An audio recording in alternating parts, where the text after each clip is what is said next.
A'udzubillahi minasyaitonirrajim. Bismillahirrahmanirrahim. Alhamdulillahi rabbil alamin. Nahmaduhu wa nasta'inu wa nastaghfiruh. Wa na'udzu billahi min syururi anfusina wa min sayyiati a'malina. May yahdihillahu fala mudilla lahu wa may yudlil fala hadiya lahu. Asyhadu an la ilaha illallah wahdahu la syarika lahu wa asyhadu anna Muhammadan abduhu wa rasuluh. Subhanaka la ilma lana illa ma 'allamtana innaka antal alimul hakim. Allahumma 'allimna ma yanfa'una wanfa'na bima 'allamtana wa zidna ilma. Allahumma ati anfusana taqwaha wa zakkiha anta khairu man zakkaha. Anta waliyuha wa mawlaha. Rabbi yassir wa la tu'assir, Rabbi tammi bil khair, amma ba'd. Jadi mulakan Ustaz Hafiz mengurus guard cawangan Perak. Dan pendakwah-pendakwah di bawah tajaan guard. Seterusnya muslimin muslimat, adik-adik yang dirahmati Allah Subhanahu wa taala.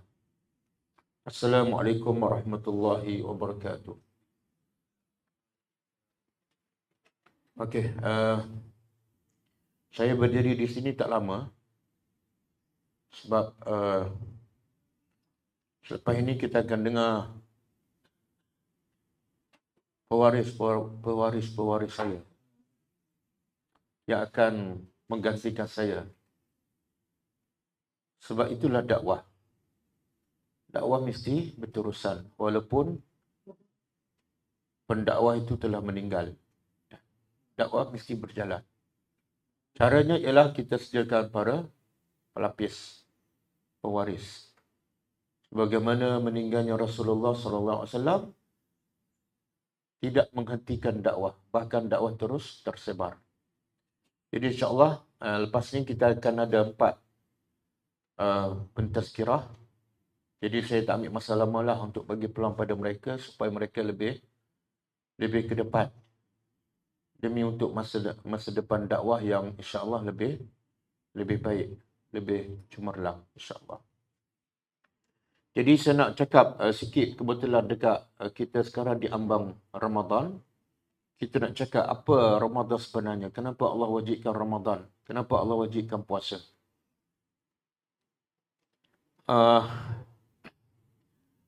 Antaranya disebut dalam satu hadis yang sahih yang dikeluarkan oleh Imam Al-Bukhari rahimahullah, iaitu daripada Abi Hurairah radhiyallahu anhu, anna Rasulullah sallallahu alaihi wasallam qala as-siyamu junnatun fala yarfus wala yajhal wa in imru'un qatalahu aw syatamahu falyaqul inni sha'imun marrataini wallazi nafsi biyadihi la khulufu fami as-sha'imi atyabu 'indallahi ta'ala min rihil misk yatruku ta'amahu wa syarabahu wa syahwatahu min ajli as-siyamu li wa ana ajzi bih wal hasanatu bi ashri amsalha, rawahul Bukhari. Maksud dia daripada Abu Hurairah radhiyallahu anhu, sesungguhnya Rasulullah sallallahu alaihi wasallam bersabda, as-siyam, puasa adalah junnah. Puasa adalah perisai. Apa maksud perisai? Junnah, bukan jannatun. Kalau jannatun, surga. Kalau jin berbaris atas, jannatun, itu kita biasa dengar. Maknanya surga. Dan bukan jinnatun, jin berbaris bawah. Kalau jin berbaris bawah, jinnatun makna jin. Ini jin berbaris depan, junnatun. Apa makna dia? Perisai. Mula-mula lagi Nabi sebut puasa tu perisai. Perisai ni yang biasa digunakan oleh tentera untuk menahan daripada dipukul, dicederakan. Jadi apa kaitan puasa dengan perisai? Dan kalau perisai yang digunakan oleh tentera untuk menahan daripada cedera, dipukul dan sebagainya, maka puasa pula untuk menahan daripada apa? Yang paling besar, puasa ini ialah untuk menahan diri kita daripada segala maksiat, kemungkaran. Mengawal syahwat kita daripada mengingkari perintah-perintah Allah. Macam mana puasa boleh menahan kita daripada syahwat? Menahan kita daripada melakukan maksiat. Sebab biasanya orang yang buat maksiat ni daripada hawa nafsu, daripada syahwat. Dan lagi kuat syahwat dia, lagi dia sihat, lagi dia kenyang, lagi dia mudah dan banyak buat maksiat kepada Allah. Maka rahmat Allah kepada hamba-Nya, Allah nak manusia ni mendapat rahmatnya. Allah nak manusia masuk syurganya. Tapi tak mungkin manusia dapat masuk syurga, melainkan dapat rahmat Allah. Dan tak mungkin manusia dapat rahmat Allah, melainkan manusia dapat menahan nafsu syahwatnya daripada melakukan maksiat. Maka salah satu cara untuk meredakan nafsu syahwat, untuk menahan maksiat, iaitu melemahkan nafsu syahwat. Caranya ialah kurangkan makan. Kurangkan makan. Jadi Allah Maha mengetahui. Allah Maha mengetahui, Allah yang mencipta manusia. Allah tahu apa cara terbaik untuk mengawal manusia daripada melakukan maksiat.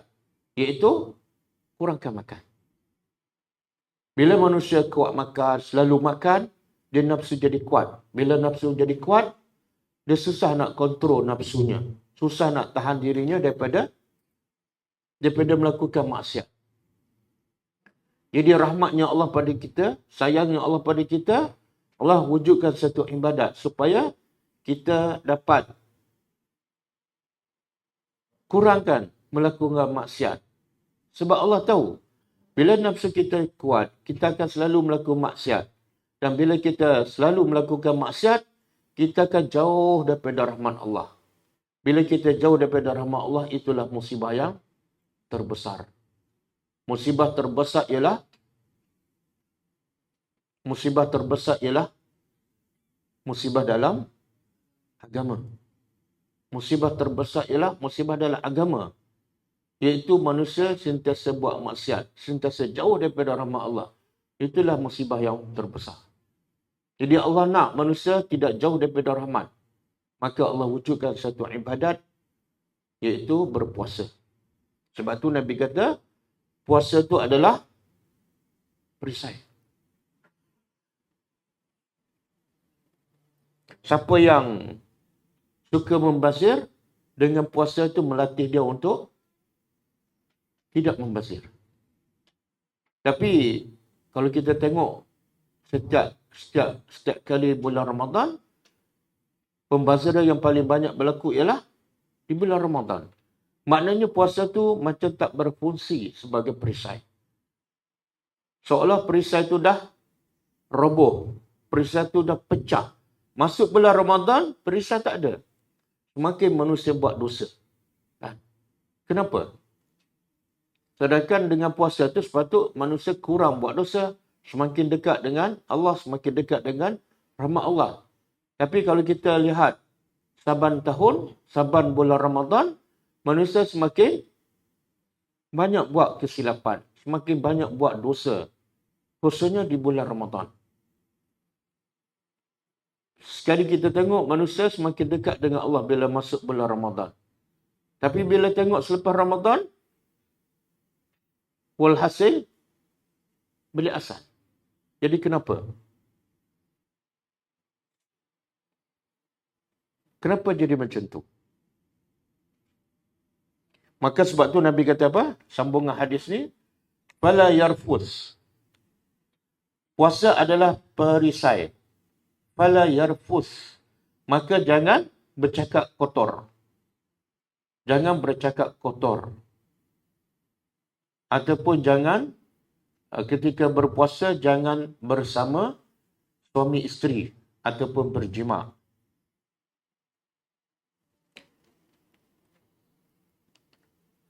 Wala yajhal, dan jangan buat benda yang menggambarkan kamu ni jahil. Marah tak kena tempat, cakap benda yang tidak ada faedah. Itu gambaran orang yang jahil. Maka Nabi kata, puasa tu perisai. Maka tahanlah mulut kamu daripada bercakap benda yang tak ada faedah, apatah lagi benda yang haram, apatah lagi mengumpat. Dan jangan cakap benda yang menggambarkan kamu adalah orang yang jahil. Maka kalau betul-betul kamu berpuasa kerana Allah, kamu akan tinggal semua benda yang Allah tak redha. Sebab puasa adalah perisai, menahan kita daripada mengikut hawa nafsu, mengikut syahwat. Jadi kita tengok pelik kan, berapa ramai yang berpuasa, tak makan, tak minum, tapi akhirnya dia tetap juga buat maksiat. Sedangkan makan dan minum tu dari segi hukum asalnya adalah halal. Tapi yang betul-betul haram daripada awal sampai akhir dia langgar je. Bukan sedikit, bukan sedikit ramai. Jadi tugas kita orang yang berilmu, tugas kita apatah lagi sebagai pendakwah, tolong sampai kepada mereka-mereka yang di luar sana. Selamatkan puasa mereka, selamatkan iman mereka. Jadikan puasa mereka puasa yang betul-betul junnah, yang menghalang mereka daripada buat maksiat, yang buka aurat kan. Jarang kita tengok yang bila masuk bulan Ramadan yang buka aurat mula tutup sebelum Ramadan. Tak ada. Kita tak nampak perubahan tu.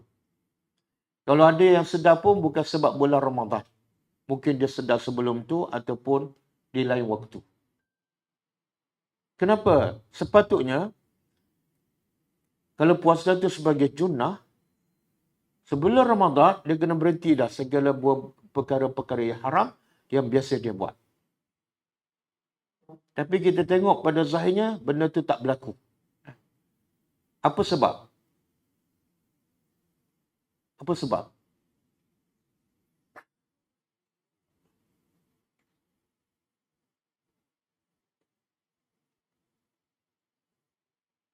Kadang-kadang berlaku pada keluarga kita kan. Keluarga kita kadang-kadang ada yang masih buka aurat. Masuk bulan Ramadan pun sama. Selepas raya pun sama. Dan tahun depan puasa lagi. Dah berpuluh kali Ramadan. Dah berpuluh-puluh kali. Bertahun-tahun kita puasa. Tapi akhlak kita sama je. Puasa tak menjadi junnah. Perisai ataupun penghalang untuk kita meninggalkan maksiat kepada Allah.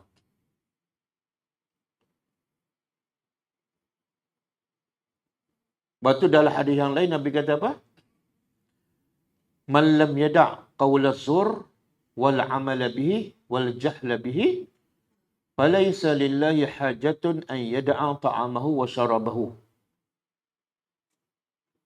Siapa yang tidak meninggal qawla zur, perkataan dusta, masih bercakap bohong, wal amala bihi, dan perbuatan dia pun menggambarkan perbuatan yang bohong. Perbuatan dia tak sama dengan apa yang dia cakap. Dalam solat lain, di luar solat lain. Wal jahla bihi, dan suka mengutuk, suka mengata, suka mengumpat, melakukan perbuatan orang yang jahil. Maka Nabi kata, Allah tidak berhajat pada puasanya. Apa makna Allah tak berhajat? Puasanya sia-sia. Ini saya nak sebutlah, mungkin ramai yang tak suka. Siapa yang berpuasa tapi masih buat dosa, puasa dia tak diterima oleh Allah. Dalilnya ada yang saya baca tadi. Siapa yang masih bercakap benda yang salah, yang berdosa, Allah tak pandang pun puasanya. Apa makna Allah tak pandang? Allah tak terima.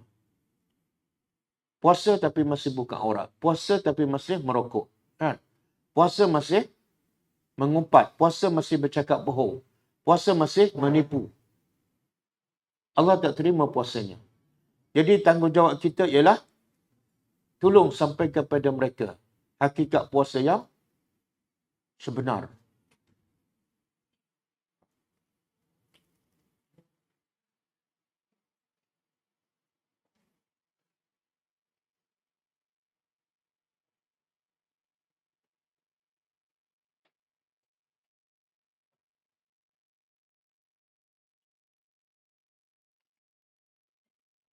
Hakikat puasa nak melahirkan manusia yang qanaah. Apa makna qanaah? Cukup. Allah kata tak payah, tak boleh makan. Okey, cukup. Allah kata tak boleh minum. Cukup. Allah kata tak boleh tengok benda haram. Cukup. Dia puas. Itu makna qanaah. Jadi hakikat puasa ialah Allah nak didik kita supaya cukup dengan apa yang Allah izinkan. Jangan langgar. Dan qanaah itulah syukur. Qanaah itulah sebenarnya syukur. Sebab itu satu wasiat Nabi kepada Abu Hurairah radhiyallahu anhu.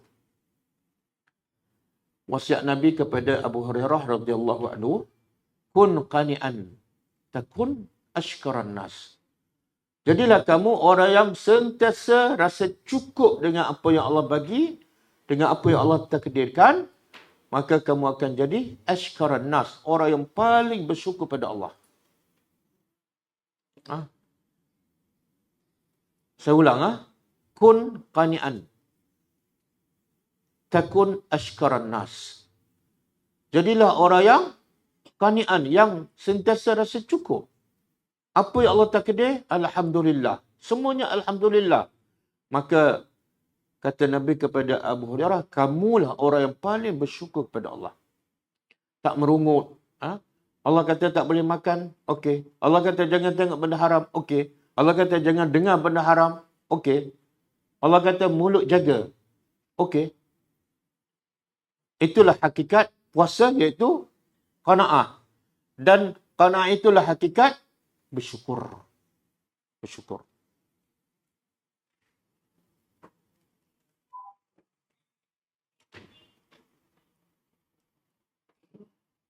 Dan kita tahu apa makna syukur.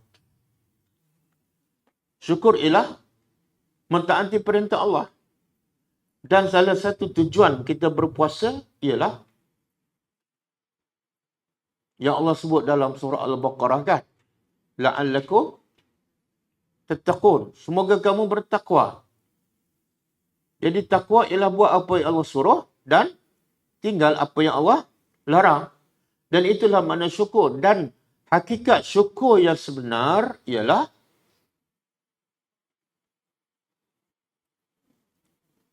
pengabdian diri sepenuhnya kepada Allah. Hakikat syukur yang sebenar ialah mengabdikan diri pada Allah. Sebab syukur makna taat.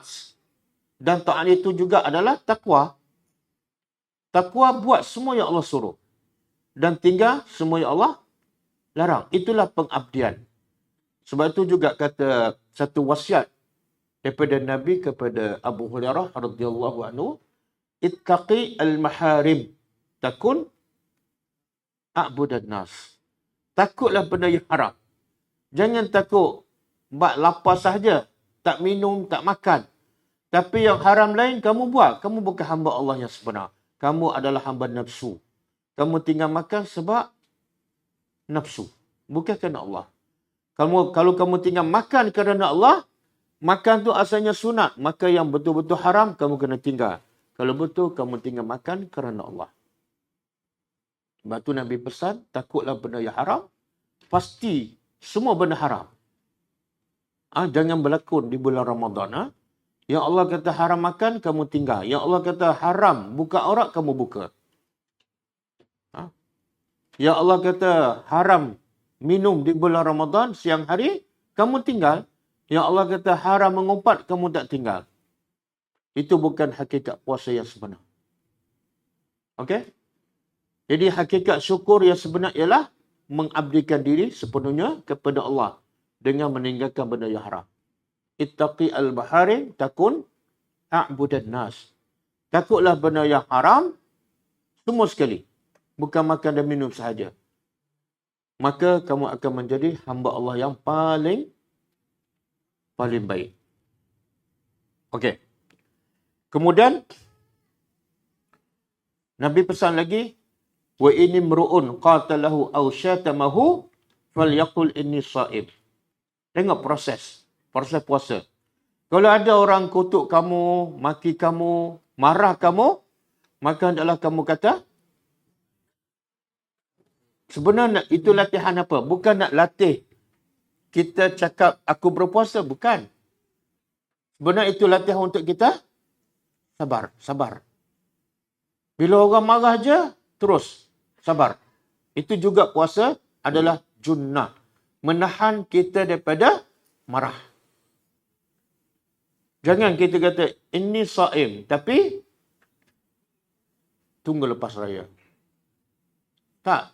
Itu sebagai latihan supaya kita bersabar selepas raya. Jangan bulan Ramadan kita tahan-tahan. Lepas Ramadan, kita lepas. Itu gagal. Itu bukan puasa sebenarnya. Itu berpura-pura berpuasa. Sabar. Kita tahu sabar ni bukan satu je. Sabar ada 3 jenis. Sabar untuk melaksanakan perintah Allah. Jadi, kalau orang maki kita, kita boleh sabar. Tapi bila Allah suruh kita solat lambat. Mana sebenarnya itu gagal dalam latihan sabar. Bila Allah larang kita buat maksiat, kita tak sabar. Kita terus mengumpat, terus mengata orang. Mana gagal dalam latihan puasa untuk mengekang diri kita daripada marah.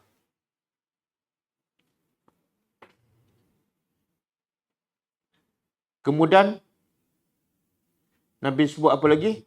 Wallazi nafsi biadihi, dan demi jiwaku di tangannya, la khulufu famis saim atyabu indallah min rihil misk.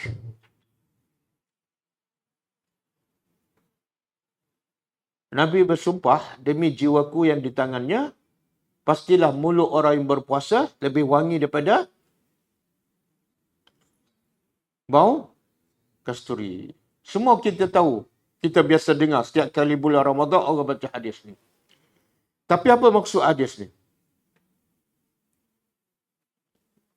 Maknanya kalau kita solat, kita disunatkan pakai wangian. Wangian masa solat itu wangian zahir. Tapi wangian ketika berpuasa ialah wangian daripada dalaman, batin. Sebab bau tu datang daripada mana? Daripada dalam. Sebab apa? Sebab kita mentaati perintah Allah, perut kita kosong. Tak makan, tak minum. Sebab taat pada perintah Allah. Maka melahirkan wangi. Tetapi, wangi mulut itu akan busuk bila kita bercakap bohong. Bila kita bercakap benda yang tak ada faedah. Bila kita mengumpat di bulan Ramadan. Sampai tak sanggup. Dia tak nak gosok gigi sebab takut hilang wangi. Tapi 3 jam dia mengumpat. Tak, wangi itu akan terus kekal kalau kamu jaga mulut kamu daripada benda yang haram.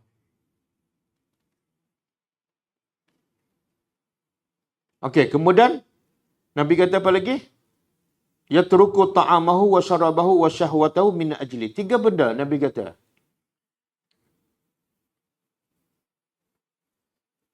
Dia meninggalkan makan, 1. Yang kedua, syarab, minum. 2. Yang ketiga, syahwah. Tinggal syahwah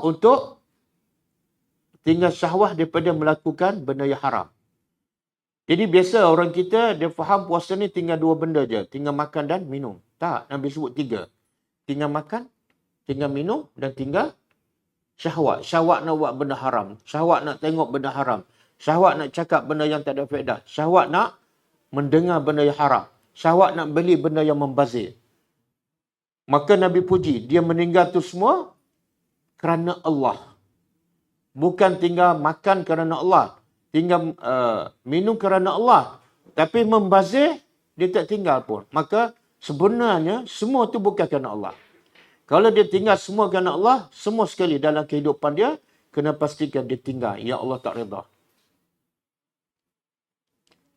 Kemudian, ini kelebihan besar puasa. Dia kata, asyamu li. Ini daripada hadis kursi Allah berkata, siam tu ialah untuk aku. Wa ana ajzi bihi. Dan aku sendiri membalasnya. Kenapa? Apa maksud ni? Puasa untuk aku dan aku sendiri membalasnya. Adakah bermakna solat tu bukan untuk Allah? Semua ibadat kita buat untuk Allah, kerana Allah. Tapi kenapa dalam hadis ni Allah kata puasa untuk aku dan aku sendiri membalasnya? Ha? Sebab kalau orang tu betul-betul ikhlas puasa kerana Allah, puasa antara ibadat yang paling menunjukkan keikhlasan manusia. Sebab ibadat yang lain, puasa, solat, haji, sedekah, orang akan nampak dan orang akan tahu. Kan? Contohlah, solat, dia dengan perbuatan, dia kena ada perbuatan. Jadi orang akan nampak kita solat. Jadi kadang-kadang kita nak ikhlas dalam solat tu susah. Sebab orang akan nampak. Paling-paling kurang keluarga kita. Apatah lagi kalau kita pergi solat di masjid. Kalau kita sedekah, paling-paling kurang orang tahu. Orang yang terima sedekah kita tahu. Kalau kita pergi haji, lagi ramai orang tahu. Tapi satu-satu ibadat yang orang tak akan tahu kecuali kita bagi tahu. Iaitu puasa. Sebab puasa ni tak ada dalam bentuk tindakan. Kecuali kita bagi tahu. Maka nilai puasa sangat tinggi di sisi Allah, iaitu sangat jauh daripada riak. Maka Allah sendiri bagi tahu, aku sendiri akan membalasnya. Tetapi kalau kita puasa kerana Allah dan kita pun tak begitu orang dan kita pun tak makan sampai maghrib, kita tak minum sampai maghrib, tapi dalam berpuasa, selepas berbuka kita buat benda haram, semuanya sia-sia. Allah tak akan pandang dan Allah tak akan terima. Jadi kalau betul kita buat puasa kerana Allah, tidak riak, maka kita akan tinggal semua benda-benda yang haram yang lain selain daripada makan dan minum.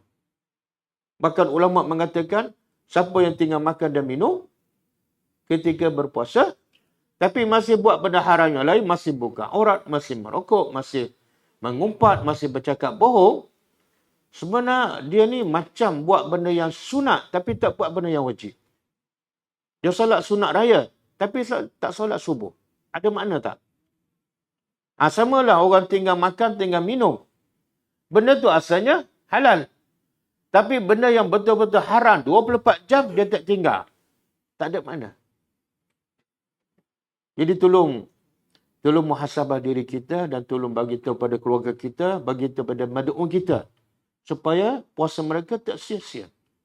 Nabi kata berapa ramai orang yang puasa tak dapat apa kecuali lapar dan dahaga. Lapar dan dahaga. Berapa ramai orang yang solat malam, solat tarawih kan, penat letih, tak dapat apa-apa kecuali hanya dapat berjaga malam sahaja. Orang solat, dia solat. Orang tak tidur, dia tak tidur. Orang dapat pahala masuk syurga, dia tak dapat pahala masuk neraka. Sebab apa? Sebab puasanya tak betul-betul menjadi junnah. Menghalangnya daripada. Kemudian akhirnya Nabi kata, wal hasanatu bi'asyri amsalihah. Puasa itu satu kebaikan sama diganda dengan 10 kebaikan. Okey? Jadi saya nak pesan 5 ataupun 6 amalan yang wajib kita buat. Kalau kita tak buat ni, puasa kita tak lengkap. Sebelum saya tutup, nak bagi wasiat 5 ataupun 6 amalan yang wajib kita buat. Kalau kita tak buat, puasa kita tak lengkap. Pertama, puasa. Puasa apa ni? Puasa semua anggota badan kita. Kata Jabir, "Iza sumta falyasum sam'uka wa basaruka wa lisanuka minal kazib wal ma'asim wal ma'asi wa azal jiran.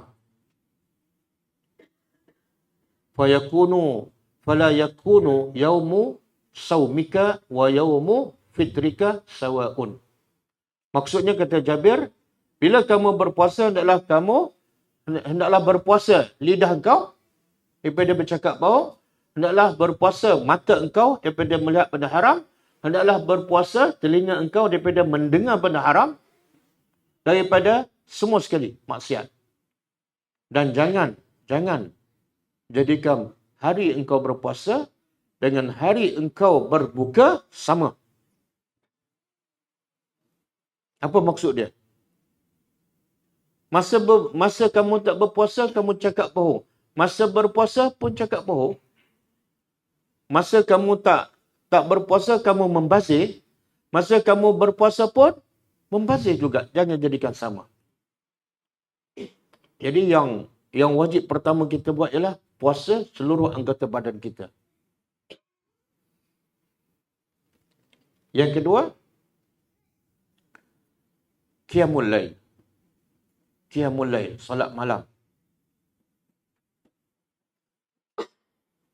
Solat malam ni bila? Bermula daripada lepas Isya sampai subuh. Bila sebut qiyamul lail bukan solat tarawih saja. Antaranya solat tarawih, solat tahajud bila kita dah tidur.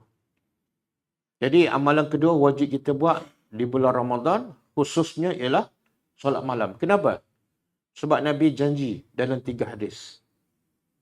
Satu, qala Rasulullah SAW, man shoma Ramadan imanan wa ihtisaban ghufira lahu ma taqaddama min zambi. Siapa yang berpuasa secara umum dengan penuh keimanan dan dengan penuh mengharapkan ganjaran pahala, ghufira lahu, diampunkan dosanya. Siapa yang berpuasa secara umum. Yang kedua, man qama lailatul Ramadan. Siapa yang mendirikan salat malam di bulan Ramadan dengan penuh keimanan, wahtisaban, dan mengharapkan ganjaran pahala, ghufira lahu ma taqaddama min zambi. Diampunkan dosanya yang lepas. Tadi puasa secara umum. Yang kedua, salat malam. Yang ketiga, man qama lailatul qadri. Siapa yang mendirikan malam al-qadar imanan wa ihtisaban, ghufira lahu ma taqaddama min zambi. Juga ganjarannya sama.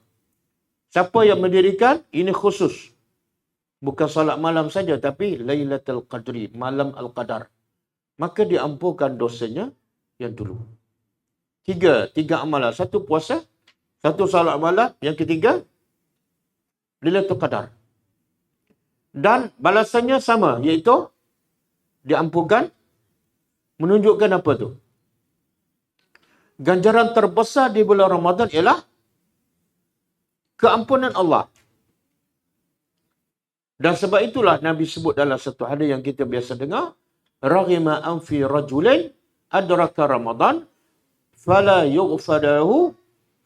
Celakalah orang yang masuk bulan Ramadan, sempat berpuasa 30 hari, tapi Allah tak ampunkan dosa. Celakalah orang ni. Sebab Nabi kata, siapa puasa bulan Ramadan, diampunkan dosa. Siapa mendirikan salat malam bulan Ramadan, diampunkan dosa. Siapa mendirikan malam Al-Qadar, diampunkan dosa. Tapi dia buat semua, tak diampunkan. Orang ni memang celaka. Itu yang kedua. Dan yang kedua juga, saya nak tekankan di sini, jangan tinggal satu benda yang ganjaran pahalanya besar. Iaitu, salat malam, dan selesai bersama imam. Salat malam, salat tarawih, dan selesai bersama imam. Apa kelebihannya? Man qama al imami hatta yansarifa kutiba lahu qiyamu lailatin. Siapa yang salat bersama imam sehingga imam tu beredar sampai selesai. Kalau salat 23 lah. Maka dicatat untuknya ganjaran salat sepanjang malam. Jangan tinggal. Ini dipanggil apa ni? Dipanggil apa ni? Siapa yang tak buat? Kadang-kadang solat 23, dia buat 8 je. Kadang-kadang solat sebelah pun buat 8 juga. Dia tak habiskan bersama imam. Ini dipanggil musibah dalam agama. Musibah terbesar ialah musibah dalam agama. Sepatut dia dapat pahala solat sepanjang malam. Tapi sebab tak sabar, nak dunia yang seronok sementara je, dia dapat satu musibah yang terbesar, iaitu musibah rugi pahala. Okey? Kalau tak larat nak solat 23, cari masjid yang solat 11. Jangan pula dia solat kat rumah, dia jadi imam, isteri dia jadi makmum, solat 11.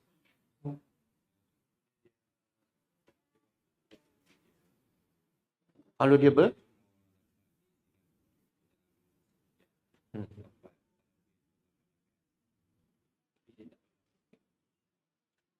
sebab apa tak boleh habis? Oh.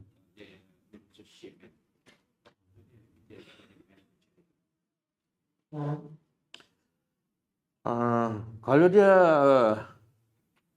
memang kerja tak ada pilihan lah, memang kerja waktu malam. Kalau tak ada pilihan tak apalah. Tapi dalam seminggu tu takkanlah kerja setiap malam kan? Dalam seminggu mungkin satu malam dia tak bekerja, pulun habis-habis. Dan kita ni kadang-kadang kita terlalu nak cari harta dunia kan? Walaupun yang ada pun cukup. Kadang-kadang kita terlupa nak cari bekalan yang untuk perjalanan yang lagi jauh, lagi lama. Betul tak? Sebab itulah itu amalan keberapa tadi? Yang kedua kan? Sebab tu ada satu amalan yang masuk dalam amalan yang kedua iaitu iktikaf di masjid. Iktikaf di masjid. Para Nabi dan para sahabat berlomba untuk beriktikaf di 10 akhir Ramadan. Kenapa? Kalau kira mereka ni, Nabi dan para sahabat tak perlu dah iktikaf sebab mereka dijamin ahli surga kan? Tapi mereka tetap berlomba. Kenapa? Sebab mereka tahu kalau untuk hidup kat dunia, mereka bekerja pagi, petang, siang, malam. Walaupun akhirnya mereka mati dan tinggal dunia. Maka untuk amalan yang untuk kekal abadi, bukan 70 tahun, bukan 7 juta tahun, bukan 7 bilion tahun. Tidak ada pengakhiran. Maka bekalannya kena lagi banyak, lagi besar. Kan? Maka sebab itulah, Nabi, para sahabat salafus salih, bila masuk bulan Ramadan, perubahan berlaku. Apa dah? Mereka banyak habis masa di masjid. Ini keadaan salafus salih bila masuk bulan Ramadan. Masa mereka lebih banyak di masjid. Kenapa? Sebab mereka tahu antara benda yang boleh merosakkan puasa mereka apa dah? Mata, telinga, mulut. Betul kan?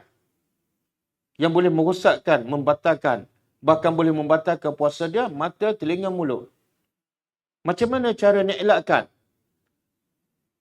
Boleh mengurangkan pahala puasa mereka, iaitu dengan duduk di masjid.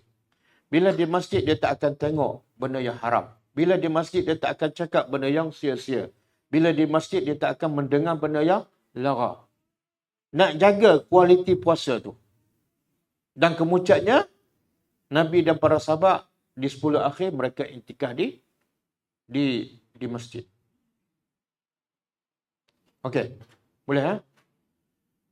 Yang paling pelik ialah kalau orang awam tak beriktikaf di masjid, okeylah, mereka jauh lagi daripada kefahaman yang sebenar tujuan puasa dan nilai Lailatul Qadar.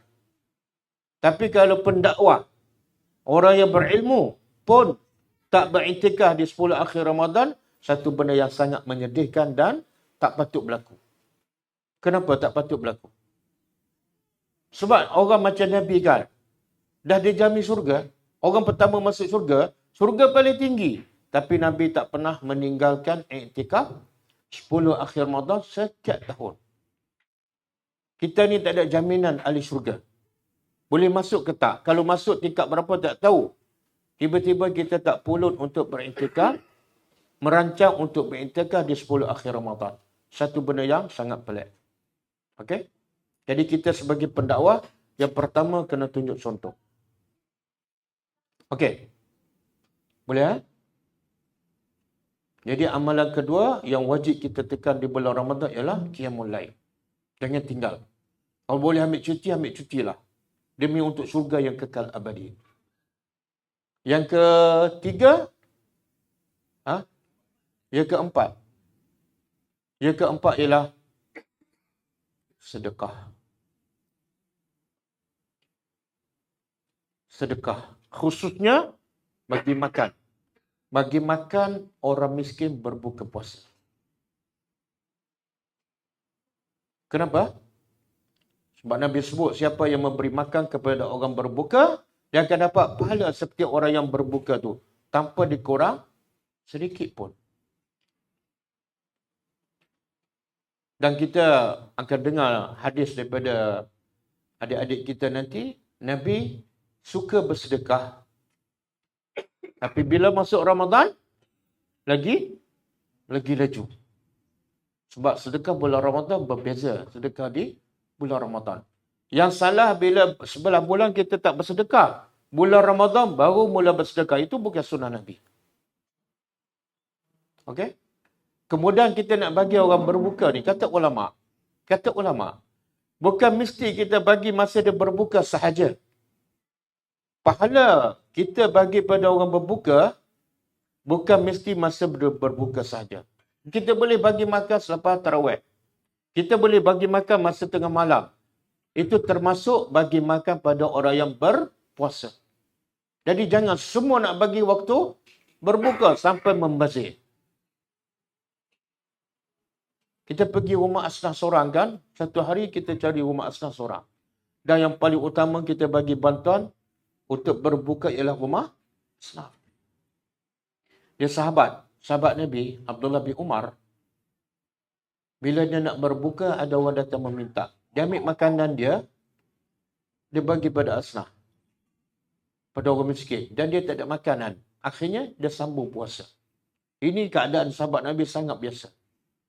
Imam Ahmad bin Hanbal, bila ada 2 keping roti, bila nak berbuka, ada orang datang minta. Orang miskin. Dia bagi kedua-dua roti dan dia tak ada makanan. Dia puasa, sambung puasa. Makna mereka utamakan sedekah khususnya pada asnaf dan sehingga mereka sanggup tak makan. Sampai tahap tu. Tapi sekarang yang banyak berlaku dalam masyarakat kita, yang buat berbuka di masjid kan. Yang asnaf di luar sana, kadang-kadang tak datang masjid. Dan mereka lagi memerlukan. Betul kan?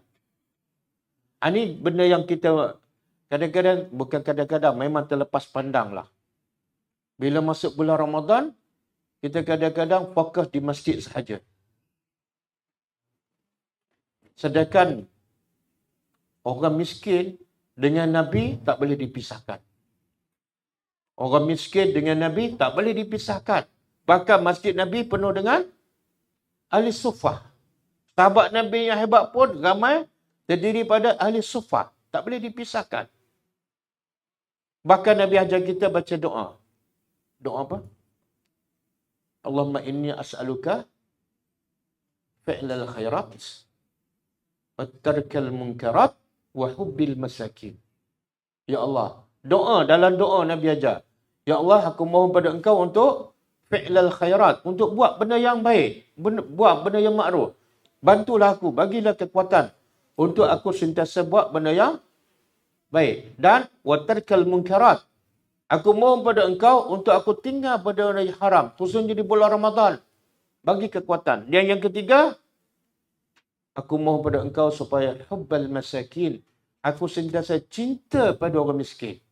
Benda yang paling sukar ialah suka dan cinta pada orang miskin. Betul kan? Sehingga kita tak ada masa untuk orang miskin. Sebab susah. Kenapa susah? Susah sangat nak cinta orang miskin. Kenapa susah sangat? Sebab tak ada pulangan apa-apa. Betul? Kalau kita cinta orang kaya, okey juga kan? Mungkin ada juga pulangan.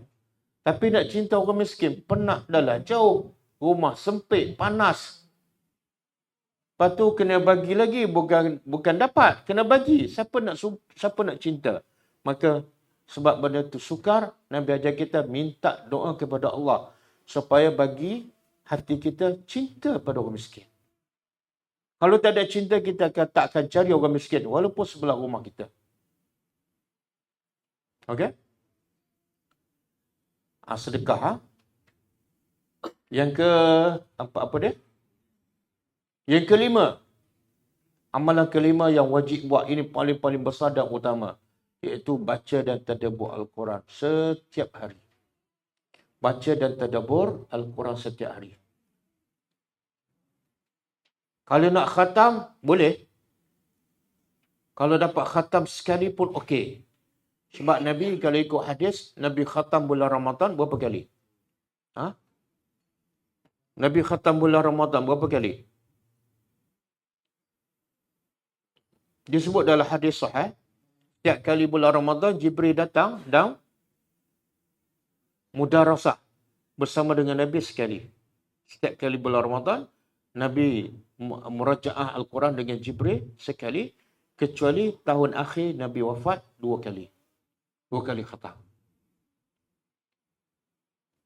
Yang kita dengar salafus salih, ulama-ulama sahabat ada khatam 7 hari sekali, ada khatam 3 hari sekali, ada khatam sekali sehari. Kita tak mampu buat. Betul tak? Kita tak mampu. Paling-paling kurang kita khatam sekali. Tapi khatam dalam keadaan kita faham. Ramai yang nak ikut Nabi bertadarus. Sebagaimana Nabi bertadarus dengan Jibril. Tapi kita kena faham. Nabi tadarus dalam keadaan Nabi. Satu faham. Yang kedua, Nabi nak ulang balik hafazan tu. Sebab Nabi tak boleh membaca. Nabi tak boleh menulis. Jadi kalau Nabi lupa, Nabi tak boleh tengok. Sebab Nabi tak boleh baca. Cara nak ingatkan hafazan Nabi apa dah? Merajak dengan Jibril. Tapi kita tadarus dah berpuluh-puluh tahun. Tak hafal-hafal pun. Betul tak? Jadi kalau kita nak ambil hadis Nabi sebagai dalil untuk kita tadarus, ambil semualah. Nabi tadarus dalam keadaan dia faham. Yang kedua, Nabi tadarus nak ingatkan hafazan Nabi. Dan yang paling besar ialah Nabi tadarus Al-Quran untuk menghayati dan untuk menyampaikan pada orang. Sebab tu Nabi berehat sekejap bulan Ramadan. Habis bulan Ramadan, Nabi teruskan kerja dakwah. Teruskan menyampaikan Al-Quran yang Nabi tadarus di bulan Ramadan. Jangan tadarus bulan Ramadan, lepas tu tutup terus. Faham pun tak, berdakwah pun tak. Lepas tu guna dalil Nabi bertadarus dengan Jibril. Sangat salah. Nabi pula bertadarus dengan Jibril. Orang yang alim. Betul tak? Kita nak tadarus, cari orang alim. Cari orang alim. Supaya orang tu boleh bagi kita faham Al-Quran. Supaya kita dapat laksanakan semua perintah Allah yang ada dalam Quran dan meninggalkan semua larangan. Okey. Berapa amalan? Jadi kalau dapat buat 5 ni, insya-Allah puasa kita, selepas puasa kita akan keluar dalam bentuk rupa yang baru. Wajah yang baru, akhlak yang baru. Hati yang bersih. Dan kerja dakwah kita akan lebih berkesan. Kalau kita insya-Allah buat 5 perkara ni. Okey. Boleh insya-Allah. Jadi saya rasa cukup setakat tu. Saya jemput adik kita untuk bagi peringatan tazkirah kepada semua sekali lah, termasuk kepada saya. Dan ini juga sebagai latihan, kita nak lahirkan pelajar-pelajar yang belajar untuk menyampaikan. Bukan belajar untuk dapat sijil. Bukan untuk dapat jawatan. Tak. Belajar untuk menjadi orang terbaik, iaitu menyampaikan apa yang dipelajari. Okey, pertama, Ustaz Waki daripada Johor. Silakan.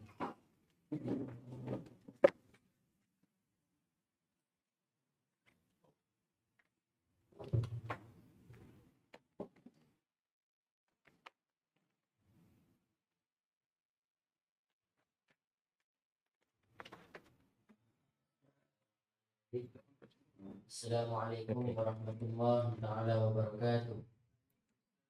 Okey. Jadi kat sini mungkin di antara kita ada yang pernah dengar hadis ni, dan mungkin juga di antara kita yang pernah dengar hadis ni dan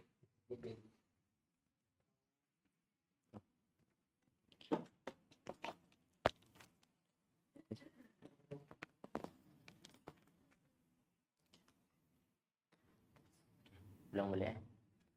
Bismillahirrahmanirrahim. Assalamualaikum warahmatullahi wabarakatuh.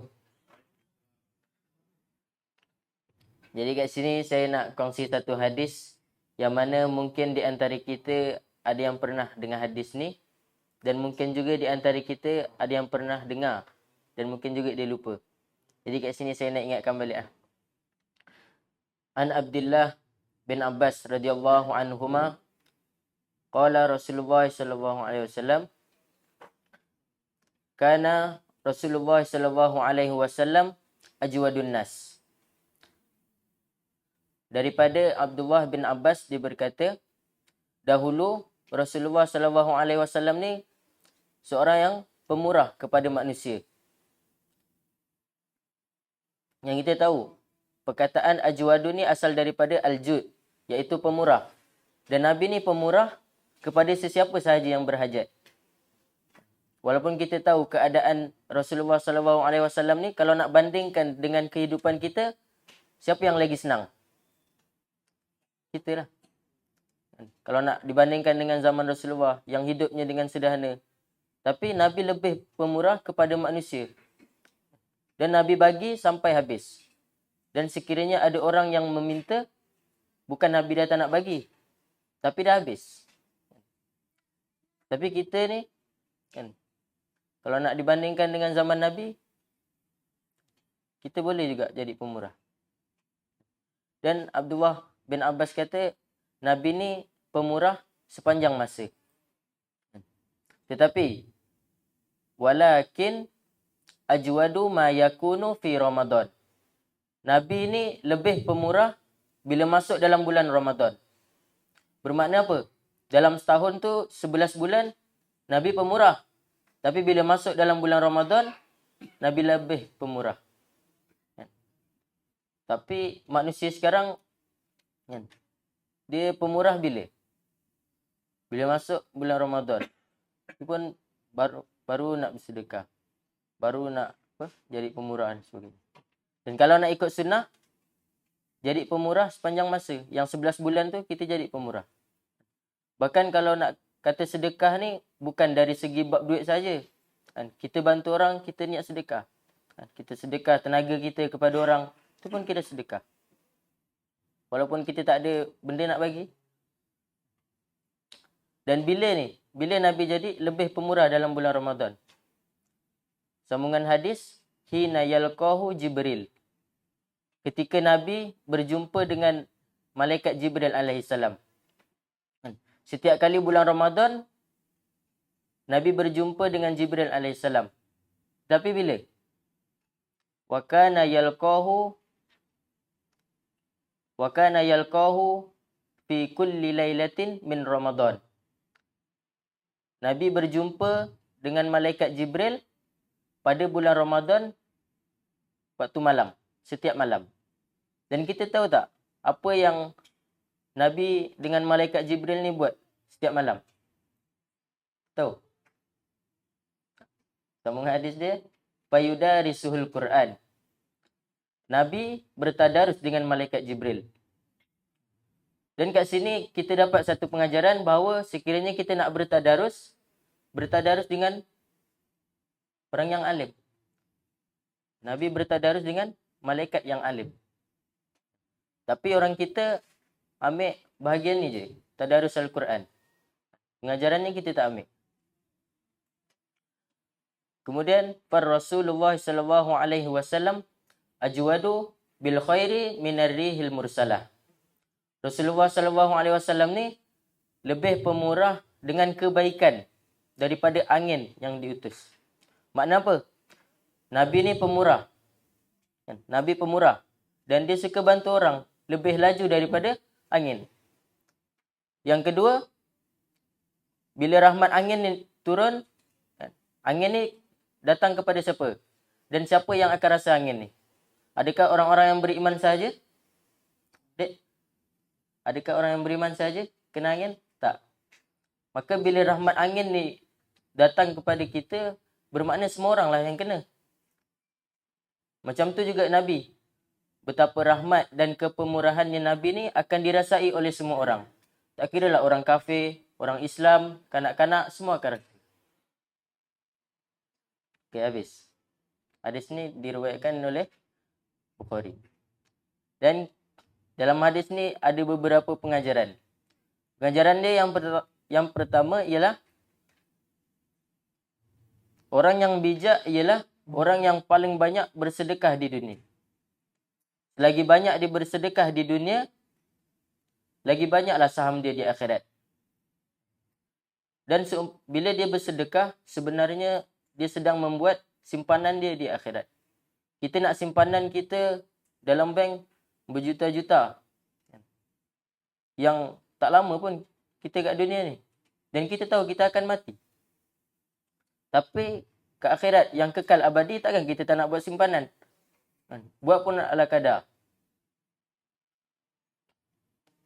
Kemudian pengajaran yang kedua, hendaklah kita berkawan dengan orang yang soleh.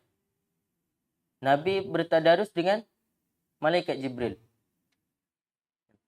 Dan mereka ni jadi orang yang hebat. Sebab apa? Sebab bila mereka baca Al-Quran, mereka faham, mereka amal dan sebarkan kepada orang. Dan kalau nak ikut sunnah Nabi dalam bab tadarus, kita jangan tadarus saja. Dan tadarus pula dengan orang yang alim. Kemudian yang ketiga, Nabi dan malaikat Jibril bertadarus bila? Malam. Asanta. Malam.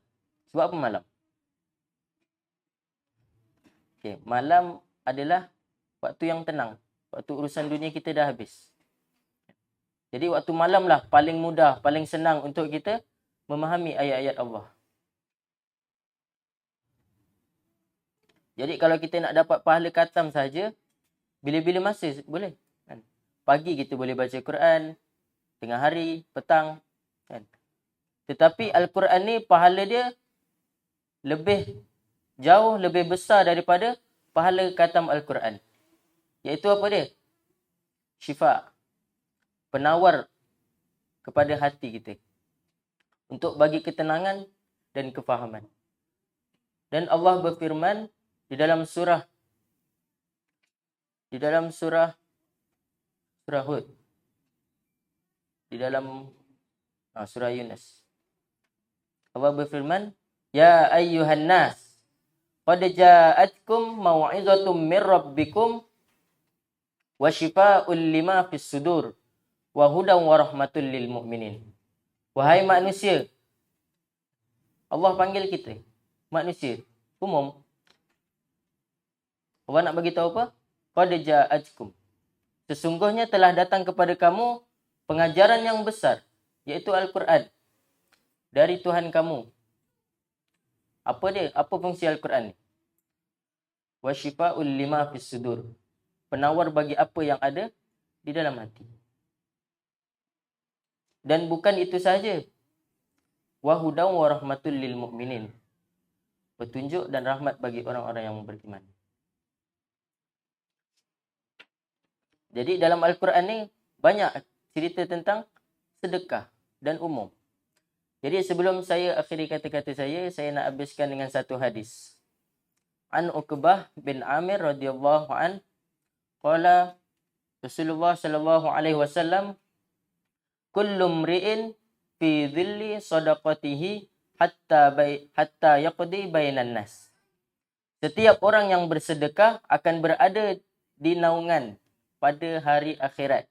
Bermakna selagi mana dia banyak bersedekah, besarlah naungan dia di akhirat. Jadi kalau kita sedekah sikit, mungkin naungan kita paras mana yang kita sedekah. Jadi kita nak, contoh kita nak rumah besar dan sebagainya, kan? Kita sedekah mestilah kena banyak. Sehingga bila?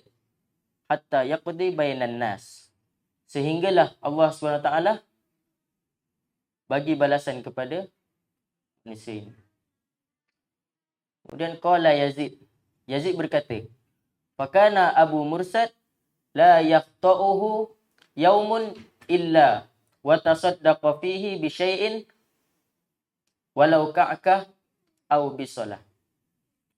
Abu Mursad dulu, dia tidak akan meninggalkan satu hari dia, melainkan dia telah bagi sesuatu pada hari tersebut, walaupun sebesar kuih ataupun sebiji bawang. Rawahu Ahmad.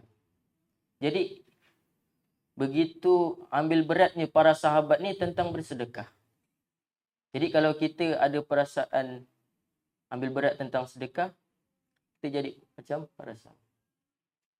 Dan kalau kita tak mampu untuk beri wang dan sebagainya, kita bagi tenaga kita kepada sesiapa yang memerlukan. Jadi itu saja daripada saya. Wabillahi taufiq wal hidayah. Wassalamualaikum warahmatullahi wabarakatuh. Okey, jazakallahu khair, barakallahu fiik kepada Ustaz Waki. Semoga hadis-hadis yang disampaikan dan juga ayat Quran kepada kita dapat kita ambil pelajaran sebagai panduan. Nabi sebut dalam satu hadis yang lebih kurang maksudnya adalah alaikum bis-sam'i wat ta'ah wa in abdan habasyian. Adalah kamu dengar dan patuh walaupun yang menyuruh kamu ialah seorang hamba daripada Habsyah. Ya Allah nak didik kita, bila kita mendengar jangan menilai pada siapa yang bercakap, berapa umurnya, tapi ialah apa yang dicakap. Itu ukuran dalam Islam. Kadang-kadang orang bercakap tua, hebat nampak, tapi bercakap tidak ada dalil kan. Kita utamakan yang berdalil, insyaAllah. Dan satu saya nak ulas hadis yang dibaca oleh Ustaz Waki tadi. Apa kaitan Nabi tadarus Al-Quran dengan Jibril di bulan Ramadan dengan sedekah? Apa kaitannya? Sebenarnya pendorong utama, motivasi paling besar untuk manusia bersedekah di bulan Ramadan dan sepanjang masa, bukan bulan Ramadan je. Apa dia? Motivasi paling besar untuk manusia bersedekah sepanjang masa, lebih-lebih lagi bulan Ramadan, ialah Al-Quran. Dengan Nabi tadarus Al-Quran dengan Jibril, banyak ayat Al-Quran yang mendorong manusia untuk infak. Masalul ladzina yunfiquna amwalahum fi sabilillah kamathali habbatin anbatat sab'a sanabil. Banyak lagi ayat. Alladzina yunfiquna amwalahum bil-laili wan-nahar sirran wa 'alaniyah. Jadi semakin kita tadabbur Al-Quran, kita akan menjadi semakin pemurah sepanjang masa. Okey, sekarang kita jumpa yang kedua. Ustaz As'ad. Ustaz Asif. Daripada Perak. Dia bila dia belajar tempat kita, kita minta dia balik kampung berdakwah pada orang kampung dia.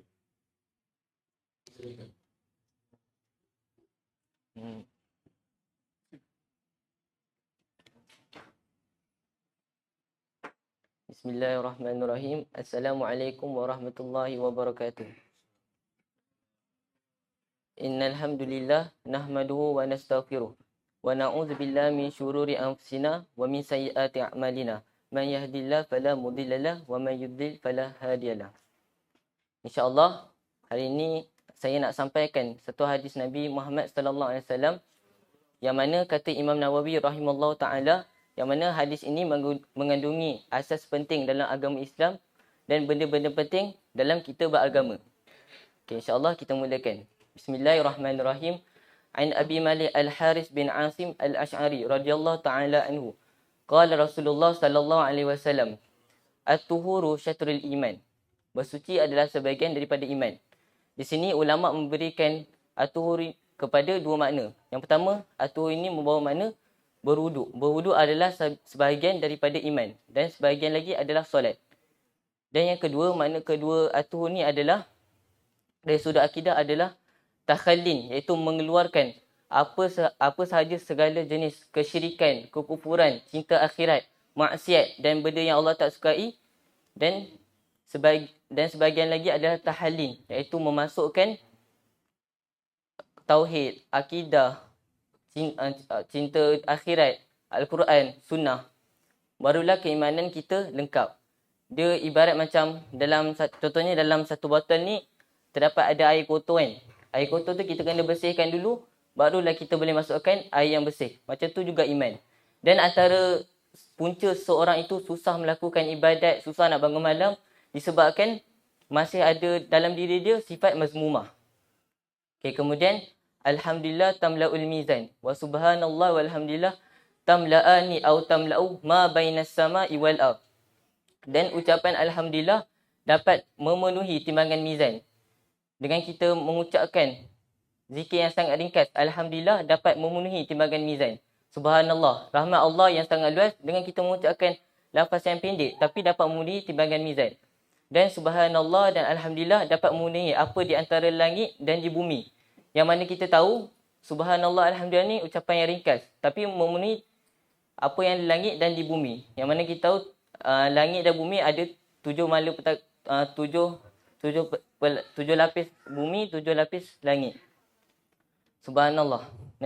Dan kalau kita tahu orang kita ni sibuk nak cari zikir-zikir yang panjang, nak juga cari yang zikir yang beribu-ribu yang tak ada dalam hadis Nabi, sibuk nak cari. Sedangkan Nabi ajar zikir yang ringkas. Kita ucapkan dalam beberapa saat dapat memenuhi timbangan mizan, dapat memenuhi antara di langit dan di bumi.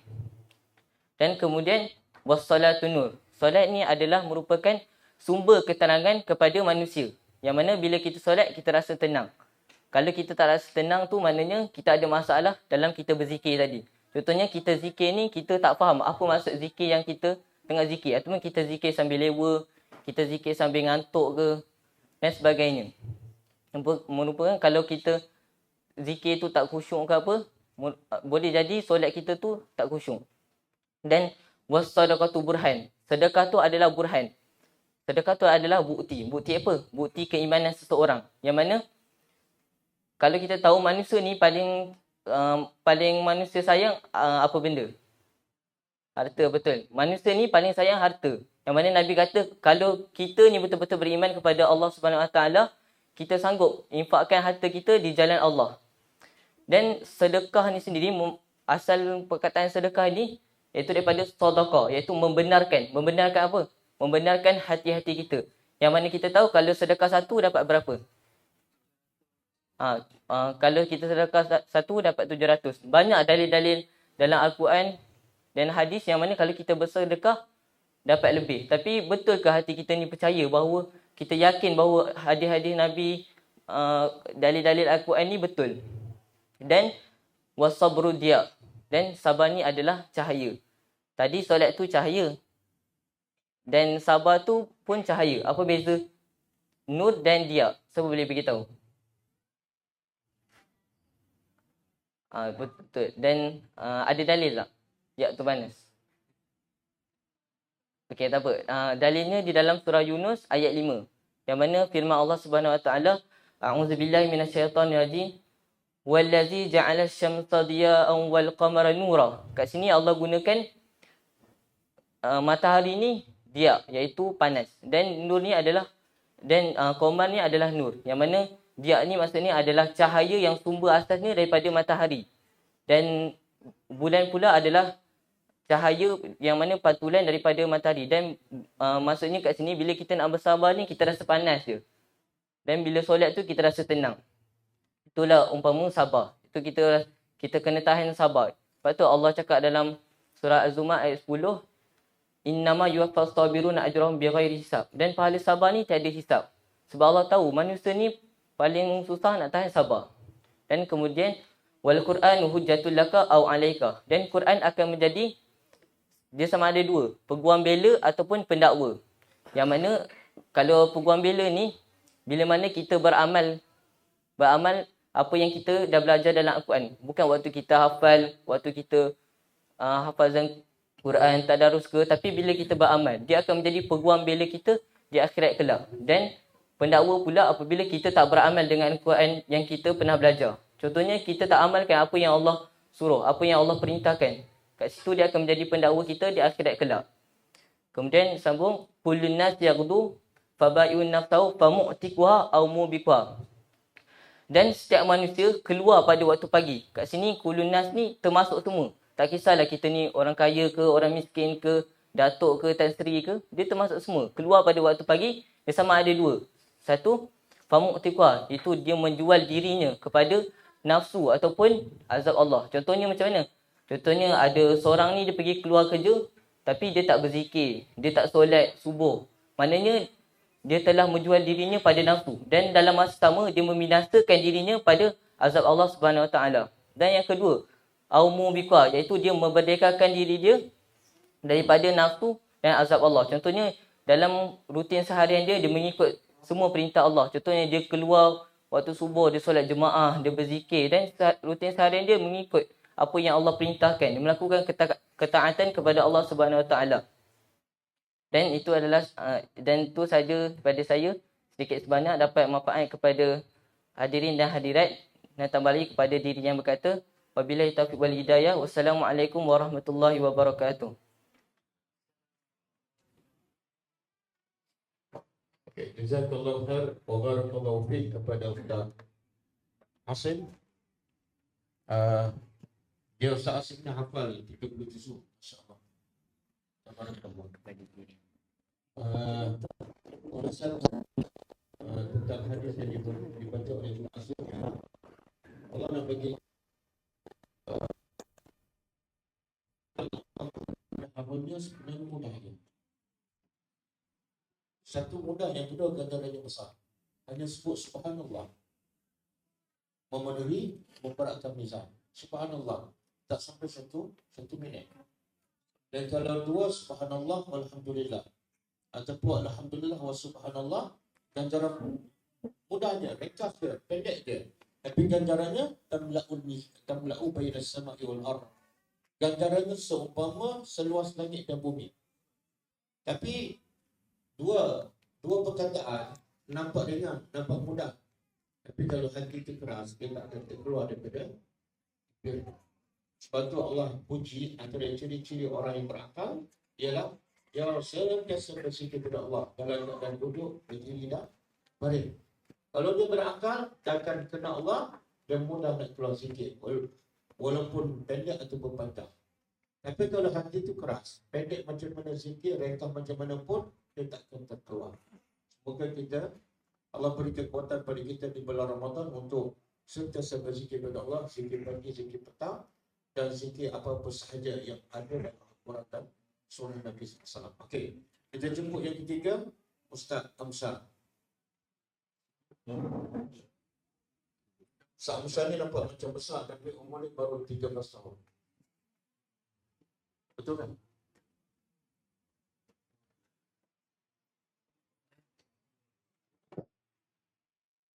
A'udzu billahi minasyaitonir rajim. Bismillahirrahmanirrahim. Alhamdulillahi wa kafa. Wassalatu wassalamu ala nabiyyina al-mustafa wa ala alihi wa sahbihi ahli sidqi wal wafa. Assalamualaikum warahmatullahi wabarakatuh. Hari ini saya nak menceritakan 5 wasiat Nabi kepada umatnya daripada satu hadis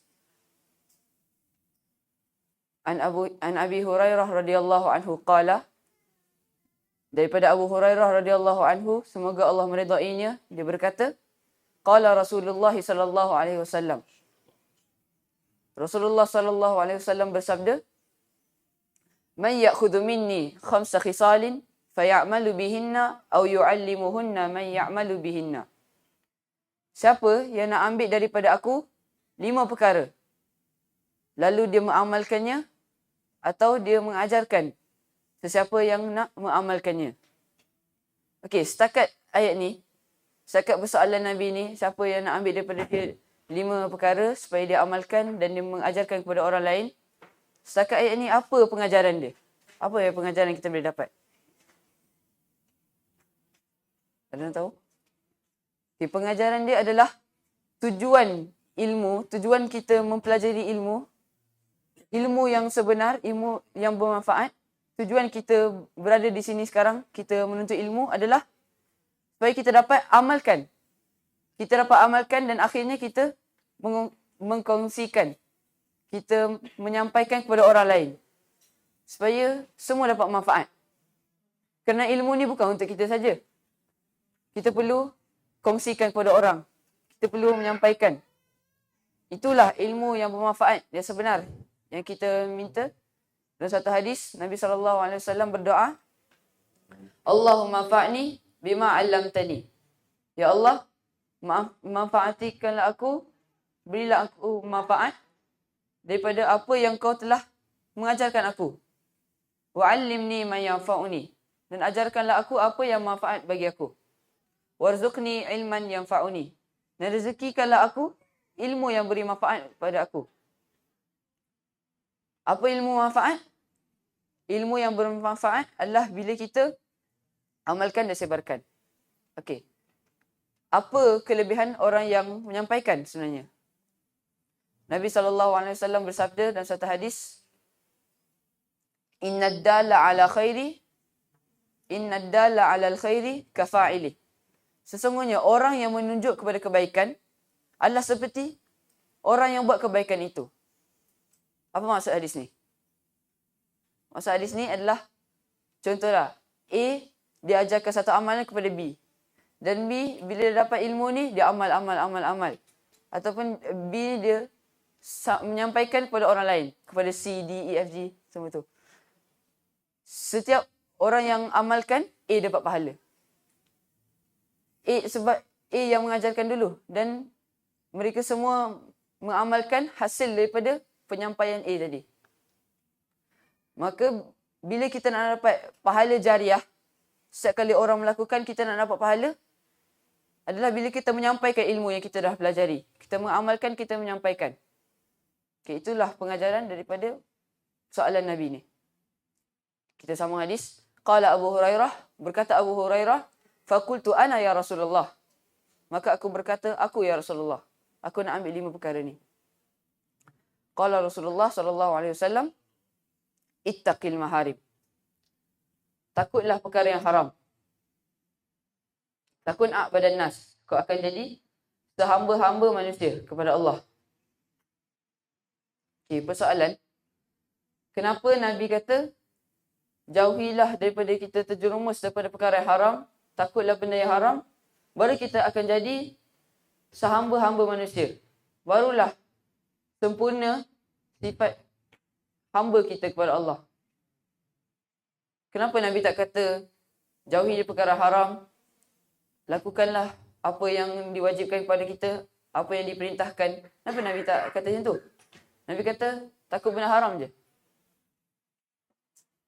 Sebab ada orang, kalau perintah Allah, senang je diikut. Allah suruh solat 5 waktu, dia solat 5 waktu. Solat di masjid. Puasa Ramadan 30 hari, boleh je, senang je dia lakukan.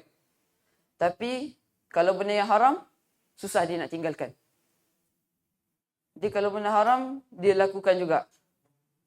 So, Nabi highlightkan, Nabi tekankan untuk kita jauhi perkara yang haram. Baru akan sempurna keabdian kita kepada Allah. Dan sebenarnya dalam hadis ni Nabi nak ceritakan tentang hak-hak kita terhadap Allah dan terhadap manusia. Ini hak kita terhadap Allah. Maka wasiat kedua, Nabi akan menceritakan tentang hak-hak kita terhadap diri kita sendiri. Apa tu? Warda bima qasamallahu laka takun aghnan nas. Dan redalah terhadap apa yang Allah telah berikan kepada kau akan jadi sekaya-kaya manusia. Macam mana ni? Bila kita reda dengan apa yang Allah dah bagi, kita dah cukup, kita dah puas dengan apa yang Allah dah bagi, kita akan jadi sekaya-kaya manusia. Sebab itulah Nabi SAW bersabda dalam satu hadis lain, Laisal ghina an kasratil arad. Tidaklah kekayaan itu banyak harta. Itu bukan kekayaan yang sebenar. Tapi apa kekayaan yang sebenar? Walakinnal ghina ghinan nafs. Akan tetapi kekayaan yang sebenar adalah kekayaan diri sendiri. Apa maksud? Bila kita dah rasa cukup, kita dah ada sifat qanaah, kita dah reda dengan apa yang Allah dah bagi, kita tak perlu tambah. Kita dah cukup. Kita dah reda dengan apa yang Allah dah bagi. Ada tak orang yang dah kaya, tapi dia tak puas? Dia nak tambah. Ada tak orang macam tu? Ada. So, itu bukan kekayaan sebenar. Tapi kekayaan sebenar adalah bila kita reda terhadap apa yang Allah dah bagi, walaupun sedikit. Itu wasiat kedua. Hak kita terhadap diri kita sendiri. Wasiat ketiga pula, hak kita terhadap orang lain. Tapi wasiat ketiga ni Nabi khususkan. Apa tu? Wa ahsin ila jarika takun mu'minan. Dan buat baiklah. Buat ihsanlah kepada jarika. Jiran engkau, kau akan jadi mu'minan. Kau akan jadi seorang yang beriman. Okey. Soalan yang pertama, kenapa Nabi kata buat baik kepada jiran? Kenapa tak orang lain? Kenapa tak kaum kerabat ke, kawan-kawan baik ke? Kenapa? Kenapa jiran? Sebab ada orang dia buat baik, okey dah, dia buat baik kepada kawan-kawan dia, kepada kaum kerabat dia, kepada kawan-kawan dia sebagainya. Tapi kalau bab jiran, dia remehkan. Dia tak ambil tahu pun tentang jiran dia. So Nabi khususkan supaya kita buat baik kepada jiran kita. Okey. Wasiat yang keempat, Nabi menyebutkan tentang hak-hak kita terhadap orang lain. Tapi secara umum. Nabi kata apa? Wa ahibba linnasi ma yuhibbu li nafsika takun musliman.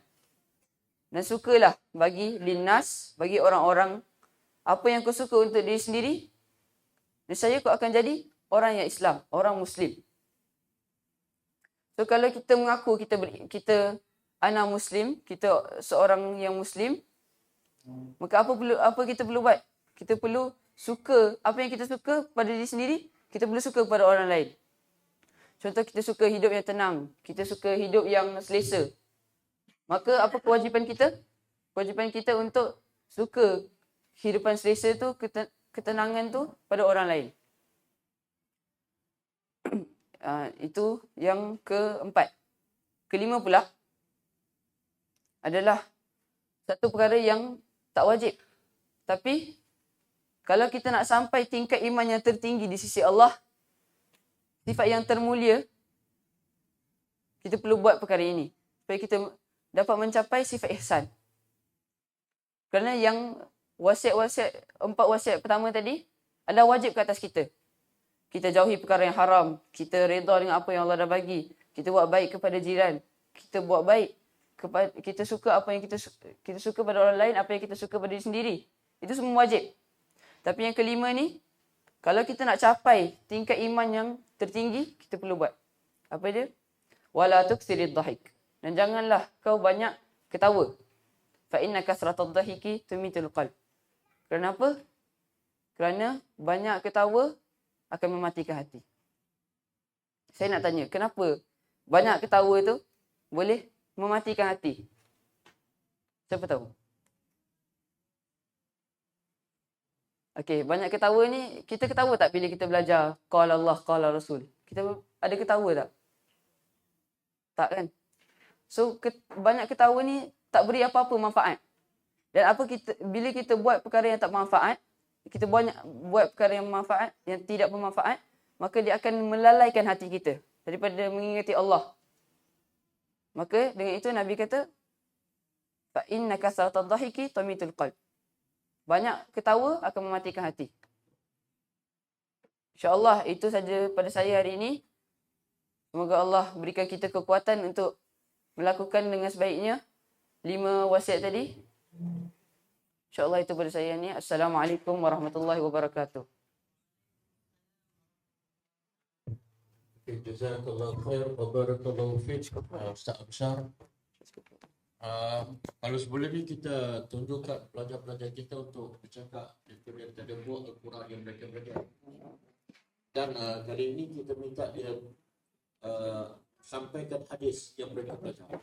Supaya seimbanglah, kita bukan belajar Quran saja dan bukan belajar hadis saja, tapi Al-Quran dan hadis.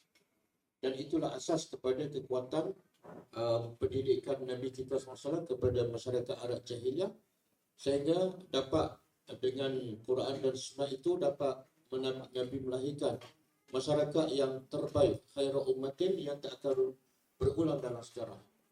Wa yu'allimuhumul kitaba wal hikmah. Okey, yang terakhir kita jumpa Ustaz As'ad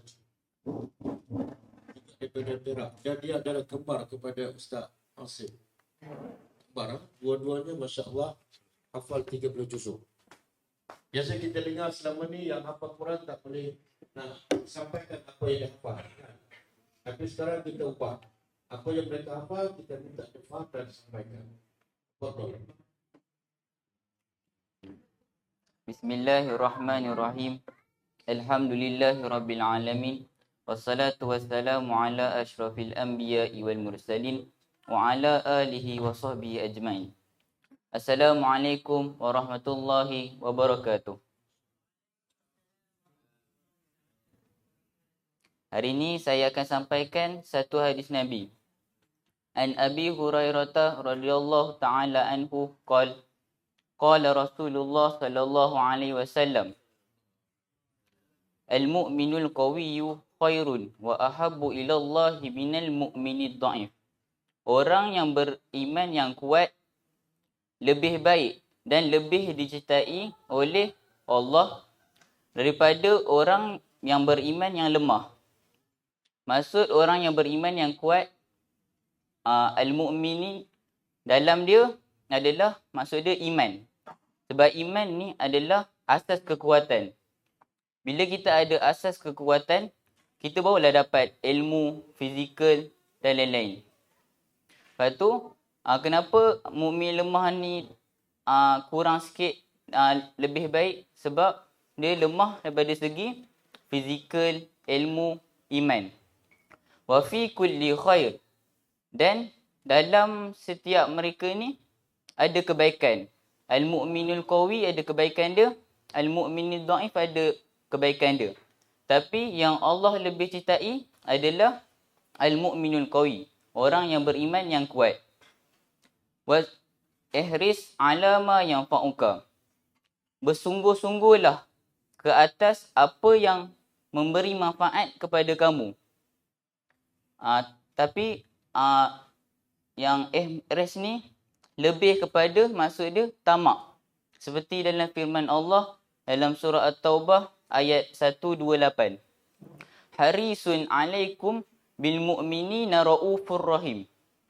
Harisun. Nabi ni dia tamak. Tamak apa? Dia tamak umat dia tengok umat dia beriman. Menjadi orang yang lebih baik. Alaikum bil mu'minina raufur rahim. Ke atas kamu orang beriman, Nabi ni lagi penyantun, lagi kasih sayang. Tapi ramai sekarang ihris ala ma la yanfa'uk. Itulah Nabi ingatkan kita dalam satu hadis Nabi, min husnil islamil mar'i tarkuhu man la ya'ni. Dari sebahagian kecantikan seseorang Islam itu, dia meninggalkan perkara yang tidak bermanfaat kepada diri dia. Lepas tu, kalau kita mendakwa, kita ni cinta Nabi, Nabi pesan, ihris ala ma yanfa'uka. Iaitu, tamaklah kepada benda yang bermanfaat kepada engkau. Kena tamak semua benda yang bermanfaat. Tapi contoh sekarang, kita dah tamak. Iaitu kita baca Al-Quran. Tapi kita tertidur. Kenapa kita tidur? Lepas tu mesti orang salahkan syaitan kan. Tapi sebenarnya syaitan ni dia lemah. Seperti dalam firman Allah dalam surah An-Nisa ayat 76. A'udzubillahi minasyaitonirrajim. Inna kaidasyaitani kana dha'ifa. Sesungguhnya tipu daya syaitan ni adalah lemah. Allah sendiri bagi tahu tipu daya syaitan ni adalah lemah. Kita ni kuat tapi bila digoda oleh syaitan kita lemah. Lepas tu cara dia macam mana? Wasta'in billahi wala ta'jiz. Dan memintalah pertolongan kepada Allah dan janganlah kamu berasa lemah. Wasta'in ni sendiri dalam surah Al-Fatihah ayat 5 Allah berfirman, a'udzubillahi minasyaitonirrajim. Iyyaka na'budu wa iyyaka nasta'in. Hanya kepada engkau kami menyembah dan hanya kepada engkau kami meminta pertolongan. Lepas tu wala ta'jiz, dan janganlah kamu berasa lemah. Allah haramkan kita ni orang beriman berasa lemah.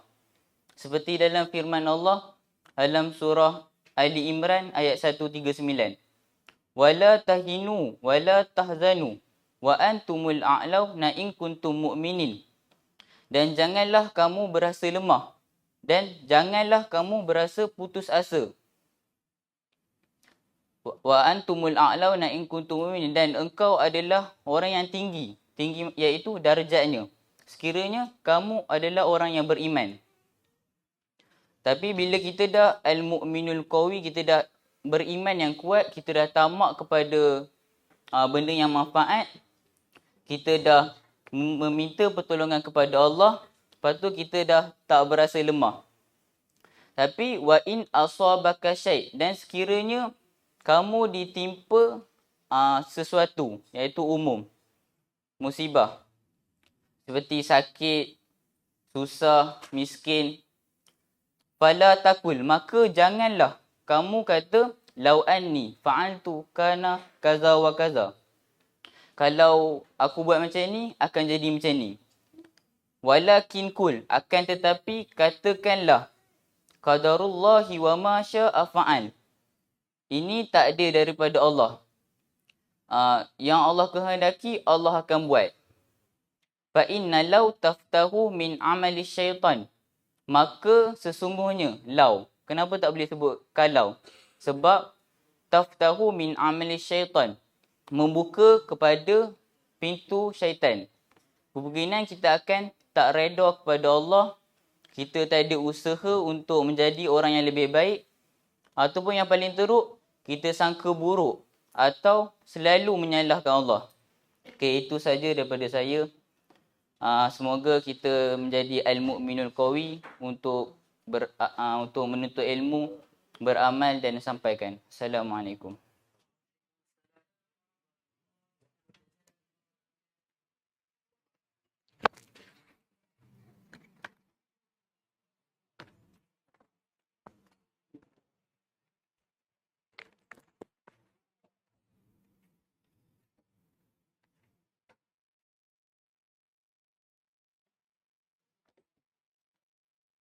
Okey. Itu adalah satu proses dakwah yang sepatut berlakulah. Ini sebenarnya bukan benda yang kecil lah. Iaitu kita didik pelajar-pelajar daripada awal lagi untuk menjadi orang yang terbaik di sisi Allah. Apa yang terbaik di sisi Allah? Iaitu Nabi sebut dalam satu hadis, khairukum man ta'allamal Quran wa 'allamahu. Nabi puji sebaik-baik manusia daripada zaman Nabi sampailah kiamat. Tak mungkin akan jadi lebih baik daripada ini. Siapa? Yang belajar Al-Quran dan wa'allamahu, dan mengajarnya. Yang ni kebanyakan mak bapak tahu, guru-guru pun tahu, guru yang mengajar tahfiz pun tahu. Tapi bila mendidik anak-anak ataupun pelajar, mereka tak pergi ke apa yang Nabi nak puji. Iaitu, dia tak mungkin jadi terbaik sehinggalah dia faham Quran yang dia hafal, Quran yang dia baca. Dan tak mungkin dia jadi terbaik kalau setakat dia faham saja. Melainkan ada satu lagi, iaitu dia menyampaikan. Dan tak mungkin dia menyampaikan kalau dia tidak diberi latihan, diberi peluang untuk bercakap daripada kecil. Betul kan? Dan bukan setakat kita latih mereka untuk bercakap di khalayak ramai, tapi kita bawa mereka untuk ziarah asnah daripada peringkat awal lagi. Mereka dah ziarah asnah, dah ramai dah rumah asnah yang mereka pergi. Mereka dah bagi tazkirah di rumah asnah. Daripada kecil lagi, umur 13-14. Supaya mereka faham, ini kerja paling mulia. Siapa kita tak nak pergi rumah asnah? Nabi pergi rumah asnah. Nabi pergi rumah ke rumah. Nabi pergi kemah ke kemah. Nabi pergi jalan kaki ke Taif. Sedangkan Nabi orang paling mulia. Kita rasa kita dah mulia. Kita rasa kita dah hebat. Tapi duk buat kelas dalam kelas. Duk buat kelas dalam dewan. Duk buat kelas dalam masjid. Kita tak keluar. Sedangkan mad'un kita yang paling ramai, yang jahil, yang belum kenal Allah, yang tak tahu baca Quran, berada di luar dan tak datang ke kelas. Betul tak? Mana kita lebih suka berdakwah ikut cara kita, bukan cara Rasulullah. Yang kononnya kita kata, kita cinta padanya. Kalau betul cinta pada Nabi ialah al-muhibbu yuti'u liman yuhibbu. Kata pepatah Arab, siapa yang suka, dia akan ikut apa yang orang dia suka. Itu tanda cinta. Kalau Nabi penat pergi berdakwah, kita kena penat macam Nabi. Jangan Nabi penat, kita cerita Nabi. Nabi penat, kita relax. Kan?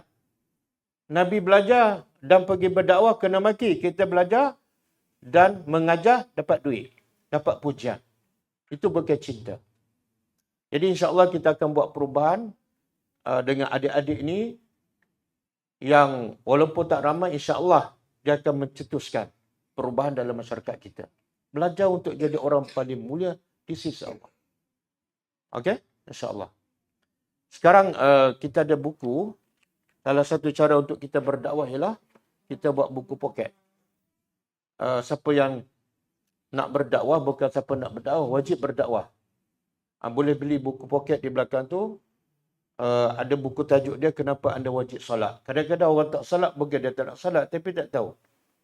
Jadi kita tulis buku kecil, kenapa wajib solat. Apa faedah, apa kebaikan. Kalau dia tahu, insyaAllah dia tak akan tinggal solat walaupun sakit. Kemudian musibah. Kadang-kadang musibah ni menjadi musibah kepada manusia. Apa dia? Musibah tak tahan dengan musibah. Itu musibah lagi besar. Allah bagi sakit tapi dia tak reda. Sebenarnya musibah tak reda dengan musibah lebih besar daripada musibah sakit. Betul tak?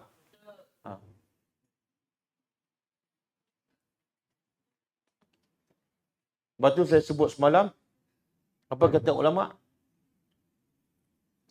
Al-musabu laisa man faqadal ahbab. Musibah yang sebenar bukan orang yang hilang benda yang dia sayang. Hilang harta, hilang anak, hilang kesihatan. Itu sebenarnya bukan musibah. Al-musab wa innamal musabu man haruma as-sawab. Siapa yang diharamkan pahala yang banyak. Pahala puasa dia tak buat. Pahala solat berjemaah di masjid dia tak buat. Pahala berzikir pagi petang dia tak buat. Pahala lagi besar. Pahala berdakwah dia tak buat. Itu musibah besar. Berapa banyak dia rugi.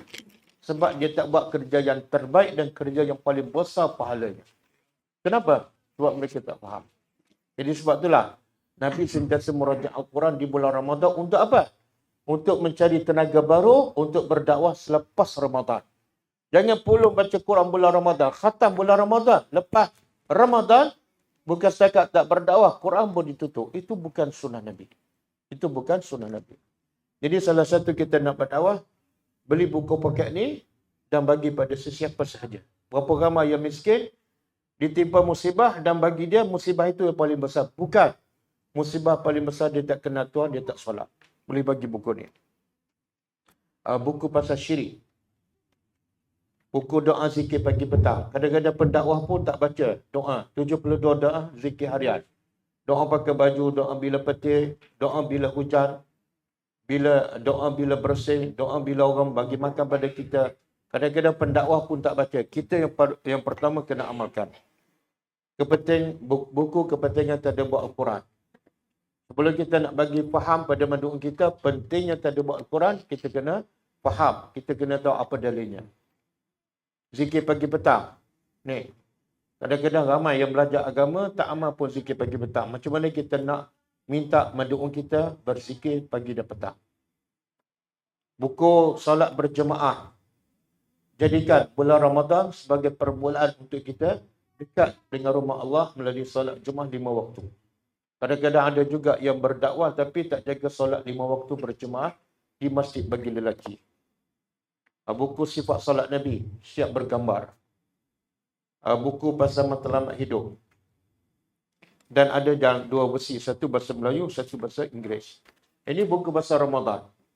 Kita masuk bulan Ramadan ni boleh beli banyak-banyak, bagilah pada saudara mara kita.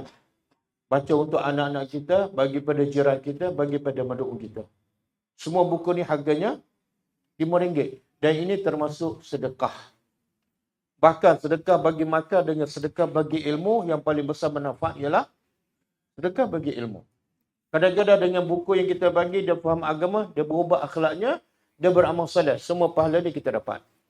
Tapi kalau kita bagi makan, bukan tak bagus. Dan langsam. One off. Kan? Bagi makan, habis. Jadi semua buku ni ada kat belakang. Dan ada buku besar, Tadabbur. Surah Al-Munafiqun. Ini hasil daripada kelas tadabbur setiap malam. Kita keluar dalam bentuk bercetak. Yang kedua, tadabbur surah Al-Ma'arij. Baru dua surah yang siap. Okey. Sekarang kita buka pada soalan. Kepada soalan.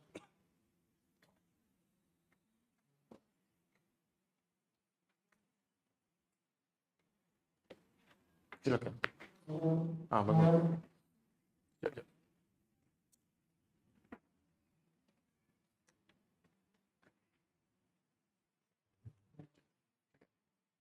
Bismillahirrahmanirrahim. Alhamdulillah Rabbil Alamin. Wassalatu wassalamu ala asyrafil anbiya'i wal mursalin wa ala alihi wa sahbihi ajma'in. Syukur alhamdulillah Ustaz. Saya minta maaf walaupun lambat sampai juga Ustaz. Okay, soalan saya, walaupun lambat, saya bersyukur bila dapat dengar tazkirah ataupun penerangan daripada imam muda tadi. Masya Allah, memang menyentak diri saya yang jahil ni. Jadi saya bersyukur saya dapat jawapan daripada apa yang saya buat. Alhamdulillah. Jawapan dari segi yang kata apa, tamak tadi tu. Sebab saya memang orang yang tamak. Saya minta maaf. Sekarang saya dapat bila imam muda bagi penerangan tadi. Tak salah saya tamak. Sebab saya kata, bagi saya hidup ni pendek Ustaz. Jadi saya tamak tu, saya bekerja hari ni, saya puas hati saya sampai hari ni. Alhamdulillah. Saya dapat jawapan kat situ Ustaz. Jadi Ustaz boleh bagi apa shortcut daripada tamak tadi. Macam mana boleh Ustaz sampaikan sikit daripada penerangan imam muda tadi. Yang tamak yang saya hidup buat sekarang. Kata dah dapat. Ya, tapi saya nak daripada sifu saya juga. Jauh saya datang Ustaz. Terima kasih Ustaz. Okey. Itu antara satu daripada sifat Nabi yang Allah sebut di akhir surah At-Taubah kan. Sifat pertama pada azizun. Nabi sangat merasa susah bila musibah menimpa umatnya. Nabi tak pernah rasa susah, sedih, musibah menimpa dirinya. Nabi miskin, Nabi tak makan, kadang-kadang lapar, kadang-kadang perut ikat batu. Sikit pun Nabi tak sedih. Tapi yang Nabi sedih, risau, musibah menimpa umat dia. Dan musibah yang paling besar yang menimpa umatnya, yang merisaukan Nabi, sampai Allah sebut dalam surah Al-Kahfi, وَلَعَلَّكَ بَاخِعُونَ نَفْسَكَ عَلَىٰ آثَارِهِمْ إِنْ لَمْ يُؤْمِنُوا بِهَذَا الْحَدِيثِ أَسَفًا. Allah kata, engkau ni Muhammad, sampai macam nak bunuh diri. Sedihnya, risaunya Nabi sampai tahap macam nak bunuh diri. Sebab apa? Sebab Nabi lapar? Bukan. Sebab Nabi miskin? Bukan. Sebab kena maki, kena halau oleh orang musyrikin? Bukan. Tapi sebab illam yu'minu bihadzal hadisi asfa. Sebab kaum dia ramai lagi yang tak faham, tak beriman dengan Quran. Jadi umat dia tak beriman dengan Quran jadi satu benda yang besar dan berat bagi Nabi. Jadi kalau kita cinta Nabi, kita kena ada rasa tu. Sedihnya, risaunya, ramai orang tak faham Quran. Aku dah mula faham sikit-sikit, orang lain langsung tak faham. Macam mana mereka nak faham? Kita kena pergi cari dia, santuni dia. Bagi galakkan, bagi motivasi supaya baca Quran. Dengan baca Quran, dengan faham, dengan ikut, barulah kamu bahagia dunia akhirat. Kena buat pada mereka apa yang kita buat pada diri sendiri. Yang kedua, harisun. Harisun apa mana? Tamak. Nabi sangat tamak. Subhanallah. Ramai manusia ada sifat tamak, tapi tamak untuk dirinya. Tamak untuk dapat dunia. Nabi tak. Nabi sangat tamak untuk melihat umat dia seramai yang mungkin beriman dan masuk surga. Sebab tu sifat tamak Nabi menjadikan Nabi tak rasa penat, tak rasa letih, tak rasa sedih kena mati. Sebab apa? Sifat tamak mengatasi. Kan? Kita kadang-kadang buat kerja dakwah tapi merungut, penat, letih. Orang miskin ni degil. Kita bukan tamak tu macam buat sambil lewat. Macam kita tamak pada harta dunia. Macam mana? Bila kita dah tamak nak dunia, kita tak kira penat. Betul tak? Tak kira sampai kadang-kadang datang penyakit. Sebab tamak pada dunia. Begitulah Nabi. Tamak nak lihat orang beriman, kena maki pun Nabi boleh senyum. Kena halau pun Nabi relax je. Okey. Dah. Okey, soalan seterusnya.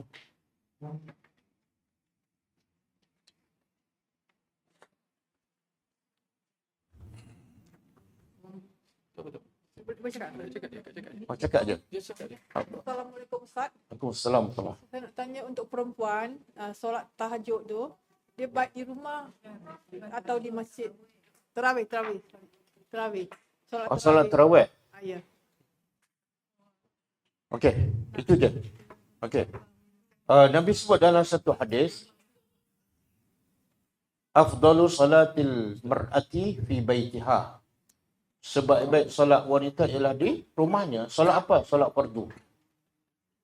Jadi kalau solat fardu yang terbaik di rumah, sedangkan dia fardu, maka solat sunat pun yang terbaik di rumah. Kecuali solat sunat yang digalakkan untuk solat berjemaah di masjid ataupun di tempat awam seperti solat hari raya. Maka wanita pun Nabi suruh keluar. Walaupun dalam keadaan haid. Paling-paling kurang dengan khutbah raya.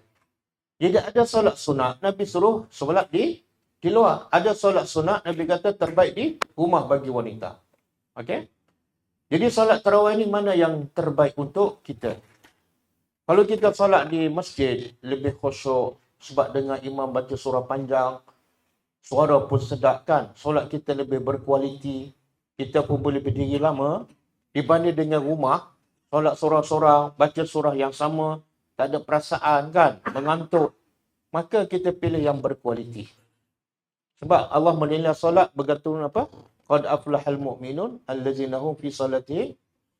Allah nilai solat kita berdasarkan kekhusyukan. Okey?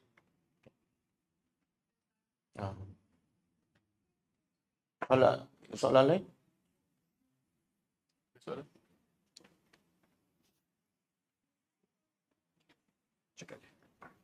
Assalamualaikum Ustaz. Assalamualaikum. Saya nak tanya apa persediaan yang perlu kami buat untuk anak nak hantar ke akademi Ustaz. Maksudnya kena dia cekap tajwid baca Quran ke, kena hafal banyak surah dulu ke, persediaan sebelum hantar ke sekolah ke akademi. Okey, persediaan yang pertama. Cuma sekarang sebelum saya beritahu persediaan tu, saya nak beritahulah. Kita tak ambil dalam masa 2 tahun ni. Jadi pertama sekali persediaan kena sabar. Tunggu 2 tahun lepas. 2 tahun ke datang. Persediaan yang kedua, mak bapak sendiri kena jelas. Apa yang dia nak daripada anaknya. Kalau dia masih mengharapkan anak dia berjaya kat dunia, jangan hantar. Sebab kita nak ajar pelajar kita, anak-anak kita berjaya di akhirat. Kalau mak bapak nak anak masuk universiti, kita nak anak dia masuk surga. Itu persediaan yang kedua. Mak bapak sendiri kena jelas. Sebab itulah Maryam, bila dia, mak kepada Maryam, bila dia mengandung, dia bernazar tak? Apa nazarnya? Apa nazarnya? Jadikan apa yang dalam perut aku sebagai muharraran. Anak yang dalam perutku biarlah berkhidmat, bebas berkhidmat untuk Allah. Bukan untuk aku, bukan untuk syarikat, bukan untuk dunia. Tapi muharraran, bebas berkhidmat untuk agama Allah. Itu ibu bapa. Dan doa Nabi Ibrahim apa dia? Kepada anak cucunya, Rabbana, Rabbi ja'alni, Rabbana hablana min azwajina wa zuriyatina. Matlamat mak bapak, anak qurrata ayun. Tak mesti masuk universiti. Qurrata ayun ialah bila mak bapak akan tenang dan sejuk melihat anaknya. Macam tadi kan, anak-anak tadi. Mak bapak ada sini ke? Sejuk tak mak bapak yang tengok anak? Hafal Quran boleh bercakap, boleh menyampaikan. Sejuk tak? Dengan anak sedang main game, ketiga pagi. Yang mana sejuk hati? Jadi matlamat mak bapak ialah anak jadi qurrata ayun. Dan tak mungkin anak menjadi qurrata ayun melainkan anak tu betul-betul taat pada perintah Allah. Kemudian kemuncaknya apa? Wa ja'alna lil muttaqina imama. Jadilah anak-anak kita semua sebagai pemimpin kepada orang bertakwa. Kalau anak kita jadi pemimpin pada orang bertakwa, maka orang bawah dia bertakwa. Anak kita lagi kena bertakwa. Okey, jadi persiapan kedua, mak bapak sendiri kena jelaslah. Dia nak anak dia daripada untuk jadi apa? Kalau nak anak dia setakat berjaya kat dunia, boleh masuklah sekolah mana-mana. Lagi cemerlang. Tapi kita nak anak-anak kita, pelajar kita cemerlang dunia akhirat. Kalau dia cemerlang di akhirat, dia akan lagi cemerlang kat dunia. Dia akan jadi orang terbaik. Macam mana dia faham Al-Quran, Quran di dada, bermain di bibir, dia boleh bercakap bahawa dia tak hormat orang tua, dia tak hormat guru, dia buang masa, tak ada, insya-Allah. Okey. Persiapan ketiga, budak tu mestilah sebaik-baiknya hafal Al-Quran lah. Bila masuk tempat kita, kita nak bagi tadabbur apa yang dia telah hafal. Tak mesti 30 juzuk. 10 juzuk ke, 5 juzuk ke. Kalau tak, susahlah. Sebab kita nak jadikan dia pendakwah tapi tak hafal Quran, tak hafal dalil. Susah. Okey? Itu cukuplah 3 tu. Ada soalan lain? Tak ada? Kalau tak ada, apa yang baik daripada Allah Subhanahu Wa Taala, apa yang tidak baik daripada saya, dan sekiranya ada tersilap, terkasar, saya minta maaf. Dan saya harap dan berdoa kepada Allah supaya Ramadan kali ini betul-betul menjadikan kita orang yang terbaik di sisi Allah. Dan selepas Ramadan, kita menjadi pendakwah. Walaupun kepada orang terdekat, orang kampung kita, walaupun tak ramai. Paling-paling kurang kita mula bergerak. InsyaAllah. InsyaAllah. Sekian. Assalamualaikum warahmatullahi wabarakatuh. كتاب الله ترق جنانه وتنى العظيم